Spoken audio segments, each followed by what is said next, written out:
ખેરાલુ કન્યા પ્રાથમિક શાળા નંબર 2 માં શાળા પંચાયતની ચૂંટણી ઉત્સાહભેર યોજાઈ।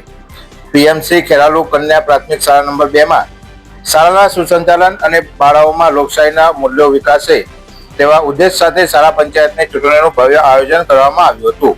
શાળાના આચાર્યશ્રી તેમજ સામાજિક વિજ્ઞાનના શિક્ષિકા સવિતાબેન દેસાઈના સચોટ માર્ગદર્શન અને સમગ્ર શાળા પરિવારના સાથ સહકારથી આ ચૂંટણી પ્રક્રિયા ખૂબ જ આયોજનબદ્ધ રીતે સંપન્ન થઈ હતી।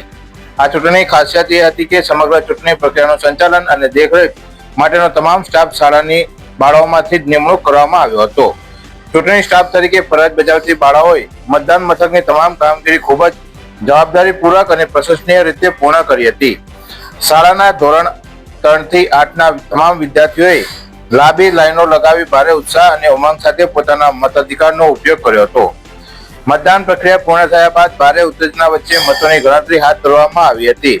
ચૂંટણીના અંતે જાહેર થયેલા પરિણામોમાં મહામંત્રીની ઉમેદવારીમાં ધોરણ 6 થી 8માં માંથી કુલ 3 ઉમેદવાર પૈકી ધોરણ 8માં અભ્યાસ કરતી દેસાઈ વીરા મહામંત્રી તરીકે અને સફાઈ મંત્રીની ઉમેદવારી માટે કુલ 3 ઉમેદવાર પૈકી રાજપૂત બિહાંગી સફાઈ મંત્રી તરીકે પ્રચંડ બહુમતીથી વિજેતા જાહેર થયા હતા।